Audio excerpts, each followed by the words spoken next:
Good morning, everyone. Good morning, good morning, good morning. My name is Eric McCray. I am your recovery coach slash encourager. And I just wanted to offer some encouragement, a brief moment here on Victorious for Life podcast. So for those of you that may can relate to being replaced, a lot of times, a lot of people, they are so quick to replace you if they feel that you are messing up. And it's sad to say, a lot of people, they're not going to create an opportunity for you to get better.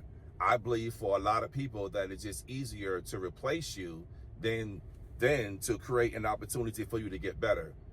So that doesn't make it right, because I believe it's wrong when you just feel so quick to replace somebody instead of coming up with some type of plan or strategy to give someone a chance to redeem themselves. So I'm gonna just give y'all a quick story, a real life story that happened to me, and maybe some of you can relate to it, or maybe you can't. However, here we go. So I remember a couple of years ago, I was a drummer at this church called Commission to Serve. And this church is located in Willingboro, New Jersey, South Jersey. For those of you that may be aware of Willingboro, New Jersey, or South Jersey, period. So I was a drummer at this church for a year and 6 months. I was dedicated for a year and 6 months. So make a long story short, I remember one time there was an event that was going on. I forgot the name of the event, some type of conference or revival service. I really don't remember. However, I was taught even prior to that service that I was the main drummer. This is what I was told, that I was the main drummer.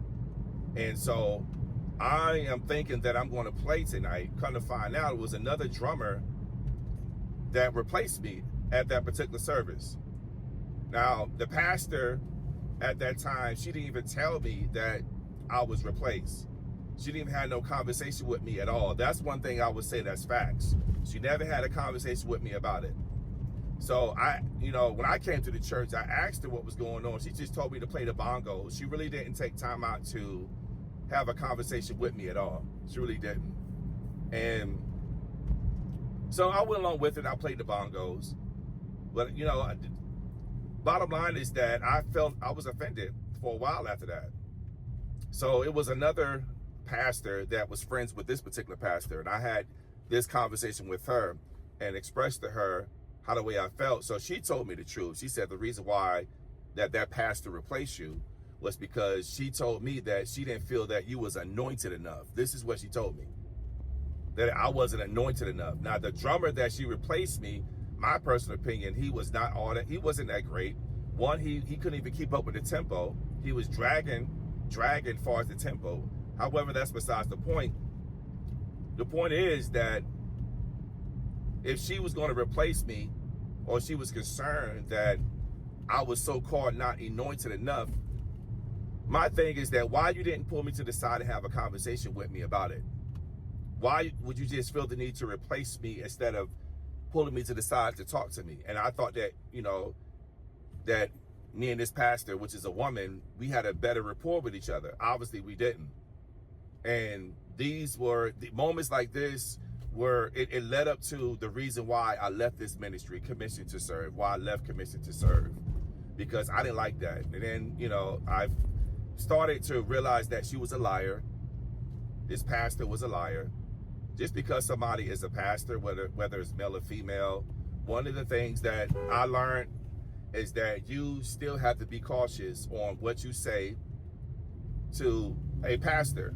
Because sometimes some pastors, they are still dealing with their own trauma. They're still dealing with their own issues.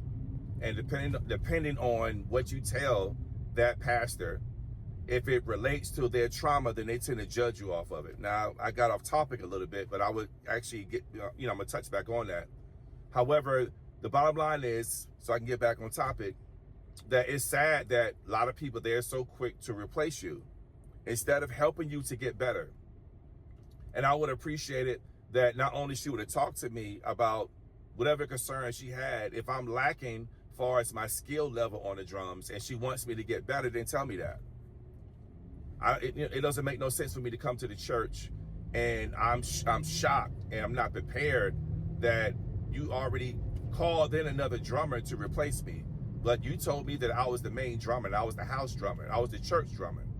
So I felt betrayed.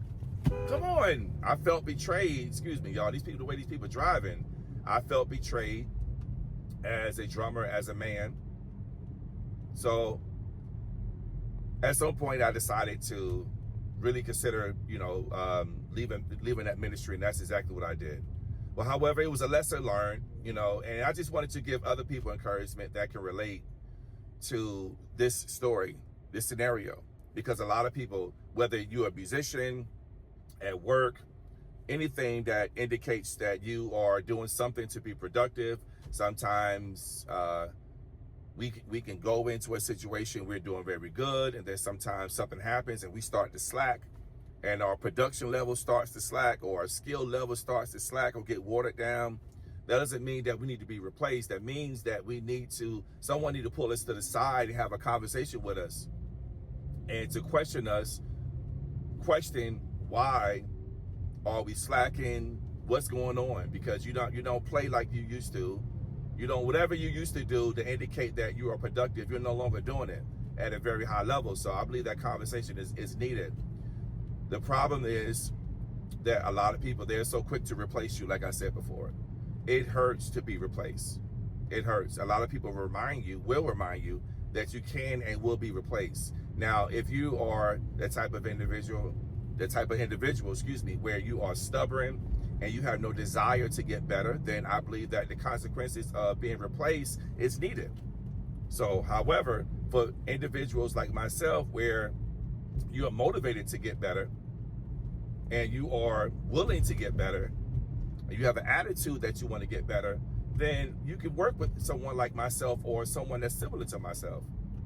You could work with somebody like that, instead of being so quick to replace somebody because they had a lapse moment, a hiccup moment. It's not right. It really is. It's not right. It's not right. I understand that people say life ain't fair. I don't want to hear that life ain't fair mess. It hurts when you get replaced, especially when you are loyal to a church, or loyal to someone, or loyal to a company, loyal to a person, and this person, they replace you, and you thought you had a good rapport with this individual, with this man or woman. It hurts. So if there's anyone that can relate to this story, that can relate to this scenario that I'm talking about, please feel free to comment. Please don't just listen to this video. Please comment, because I really would like to hear what other people has to say. All right? Other than that, if you're driving like myself, be careful out here. This traffic is crazy. And God bless you, and enjoy the rest of your day on purpose.